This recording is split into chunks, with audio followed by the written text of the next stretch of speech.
Bonjour à tous et bienvenue dans cette nouvelle vidéo où je vais vous parler du Brésil. Mais qu'est devenue l'équipe du Brésil?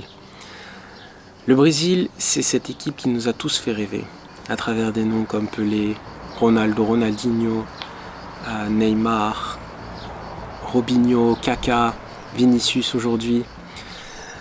Tous symboles du Joga Bonito, du football arte, du beau jeu, le dribble, le geste technique, le geste acrobatique.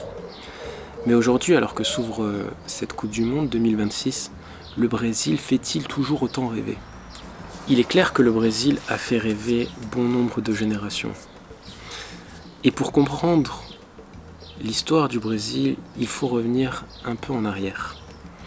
Le foot au Brésil, il est apparu dans les années 1890 à travers des immigrés anglais qui apportent ce sport qui est né chez eux avec ses règles. Mais il faut savoir qu'à cette époque, le Brésil sort d'une longue domination de l'empire colonial portugais. Et le foot arrive 2-3 ans après la fin de l'esclavage au Brésil. Et malgré la fin de l'esclavage, la société brésilienne reste très ségrégée. Les populations ne se mélangent pas entre elles. Et le foot est un sport qui est réservé à la bourgeoisie blanche du Brésil. Pour pouvoir jouer au foot, il faut être blanc et riche. Les noirs, les métis, les populations autochtones, même les blancs pauvres, ne peuvent pas jouer au foot et ne peuvent pas monter d'équipe. Il faut attendre 10 ans pour qu'une première équipe de joueurs non blancs se monte. Mais lorsque cette équipe fait des déplacements à l'extérieur, les joueurs sont victimes d'insultes racistes, de cris de singe, à tel point que les dirigeants de ce club, qui s'est fondé dans la banlieue de Sao Paulo, vont utiliser le singe comme leur symbole et vont s'appeler Os Macacas, les singes. Il faut ensuite attendre 1914 pour que le premier footballeur brésilien de couleur devienne footballeur pro, intègre un club pro. C'est le club de Fluminense et ce joueur c'est Carlos Alberto. C'est un joueur métis. Et Carlos Alberto, au début de ses matchs, il s'enduit le visage de poudre de riz pour paraître un peu plus blanc, pour éviter de subir des commentaires et des actes racistes. On en est là au Brésil à cette époque. En 1950, lorsque le Brésil organise sa Coupe du Monde chez elle, le racisme n'est toujours pas réglé dans le foot brésilien. Et alors que l'équipe, qui est composée de quelques joueurs de couleur, arrive en finale et qu'elle est donnée ultra favorite face à l'Uruguay, à la surprise de tous, l'équipe s'incline 2-1. Et les joueurs noirs vont être les boucs émissaires. Ils sont tenus pour responsables de la défaite du Brésil à cette Coupe du Monde. Et ils vont subir des propos racistes de tous les Brésiliens. Il faut attendre 1958 et la Coupe du Monde en Suède pour que le métissage de cette équipe brésilienne soit enfin célébré. En 1958, en Suède, 2 joueurs vont émerger et vont devenir des symboles du foot au Brésil, Garrincha et Pelé. 2 joueurs au style très opposé, un Pelé plutôt posé, plutôt intelligent, tactique dans son jeu, et un Garrincha plus virevoltant, beaucoup plus dribbleur, beaucoup plus fou, dans et en dehors du terrain. Malgré tout, 2 joueurs avec un point commun, 2 joueurs de couleur, Pelé noir, Garrincha et métis, issus de populations autochtones du Brésil. Et si le Brésil remporte sa Coupe du Monde, sa première Coupe du Monde, sa première étoile en 1958, le Joga Bonito est né bien avant au Brésil. Il est né pendant cette période où le football était réservé aux Blancs.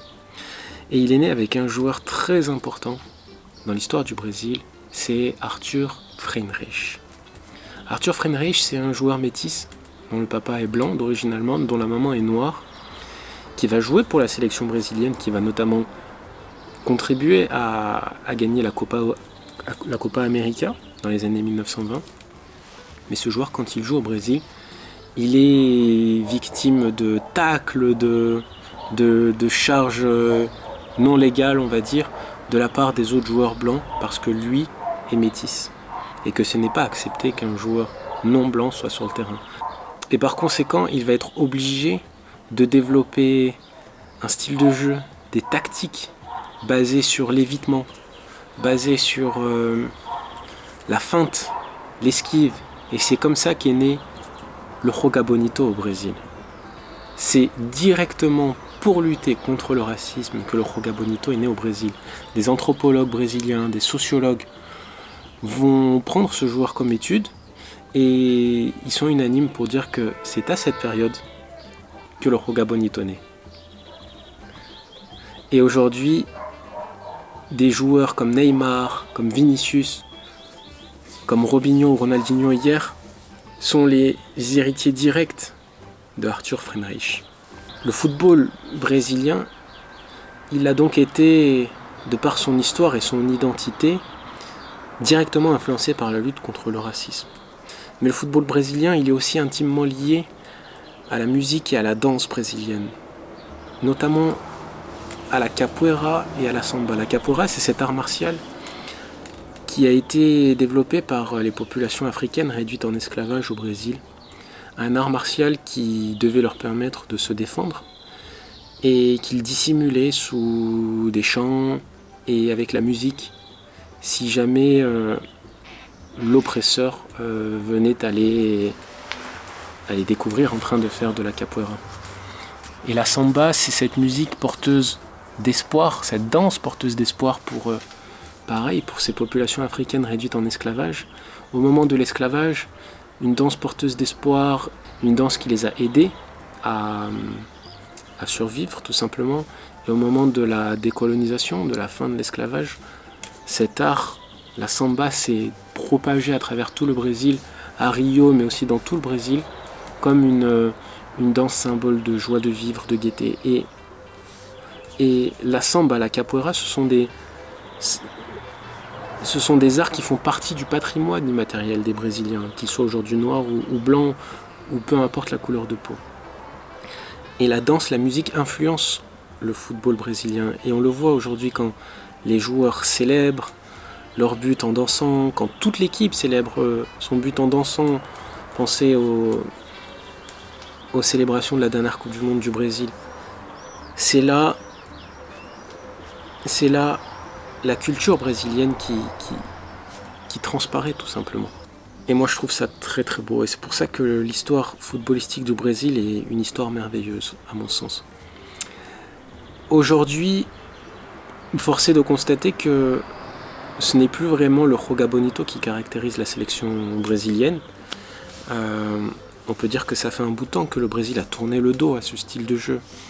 Il n'y a qu'à regarder la composition de la sélection brésilienne aujourd'hui. Vous avez des joueurs, pour la plupart, qui jouent en Europe et qui ont les caractéristiques du foot européen. Je pense à un Casemiro, je pense à un Guimarães, je pense à un Fabinho, bon, même s'il est parti d'Europe, à un Paqueta. J'espère qu'il va marquer pour sa danse, parce que j'adore sa danse. Vous voyez là, vous avez des joueurs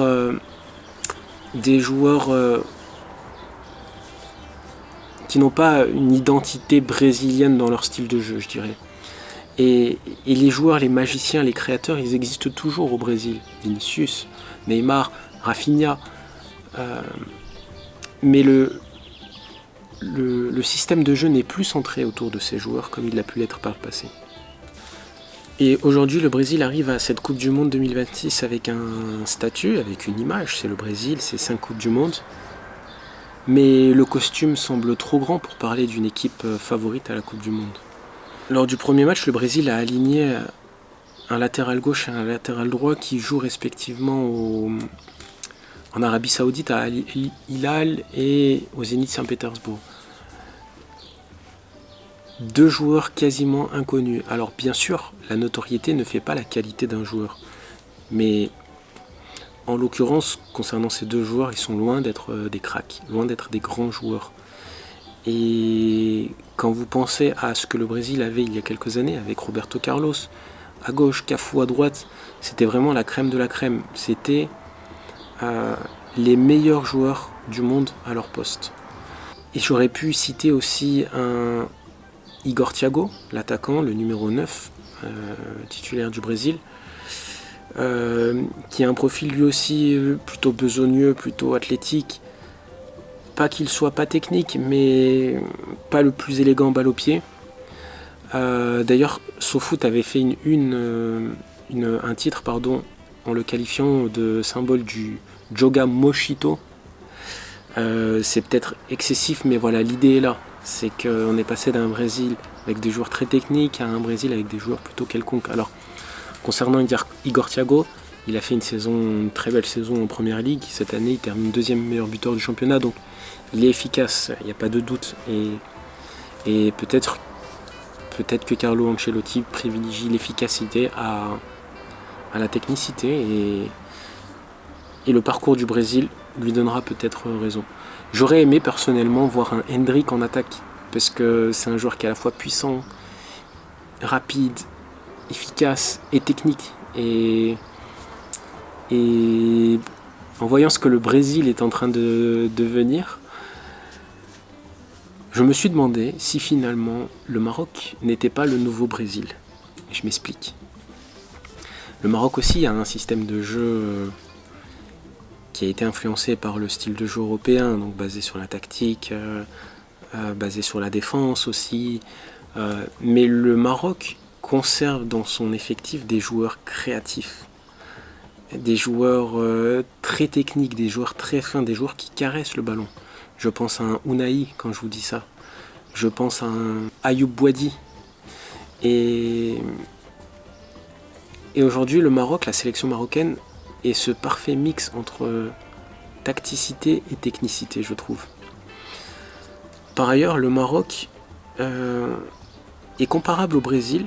Là, je parle des deux pays, dans le sens où hier on considérait ces pays comme en voie de développement. Aujourd'hui, ce sont des pays développés, mais qui malgré tout conservent de fortes disparités dans leur population, avec des très riches et des très pauvres. Et vous avez dans les favelas au Brésil ou dans les villes, les quartiers au Maroc, des jeunes qui jouent avec des ballons de fortune, pieds nus, dans la rue, au foot. Le sport populaire par excellence dans ces deux pays.